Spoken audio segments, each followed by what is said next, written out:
रात्रात हाड का मोडलीस म्हणून याचा नाही माझ्याकडे विचारायला. ए अरे तू त्याची हाडं मोडीस तर आम्ही गप्प बशील वय. अंगात कापूस राहील का? रक्ताचं पाठ वाटेल शाळेच्या ग्राउंडवर. गणेश शेठ तुम्ही राहू द्या. अहो बोटाला काटा टोचला का नाही रक्त बघितलं तरी तुम्हाला चक्कर येते. आणि कशाला रक्ताचं पाठ? अभ्यासातलं काय पाठ होतंय का ते बघा. उचला. तुम्ही हे असं मला मागं वाटता, नाहीतर मी कवाच पुढे गेलो असतो. ये बरं पुढे मुंडी इथं मुरगाळतो का नाही बाई. ए, तुझ्या आई. समद्यांनी शांत बसायचं बरं का, नाहीतर समद्यांची नावं सांगेन कुरकुटे सरासनी. नाहीतर काय. माझ्या समद्यांची म्हणजे कळतं ना तुला?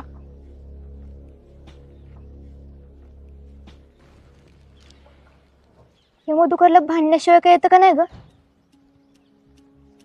मनाला चांगला आहे ग त्यो, आणि दोस्तांसाठीच भांडतो. होय, दोघींकडे दुसरा कुठला विषय नसतो बे बोलायला.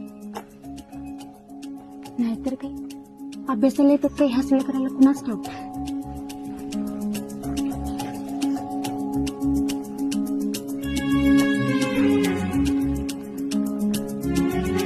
एकदम बरोबर.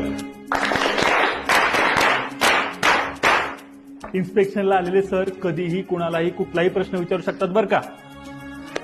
आता आपण पुढचा प्रश्न घेऊया. महर्षी कर्वे यांनी प्रामुख्याने कोणत्या गोष्टीसाठी काम केलं? कोण सांगेल?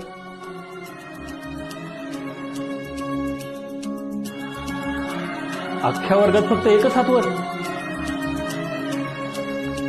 काय अभिजित, विकास, इकडे केवढा?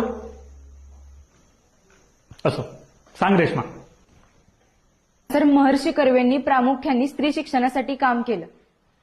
त्यांच्या लक्षात आलं की आपल्या देशाला स्वातंत्र्य तर मिळालं, पण संपूर्ण स्वातंत्र्य नाही.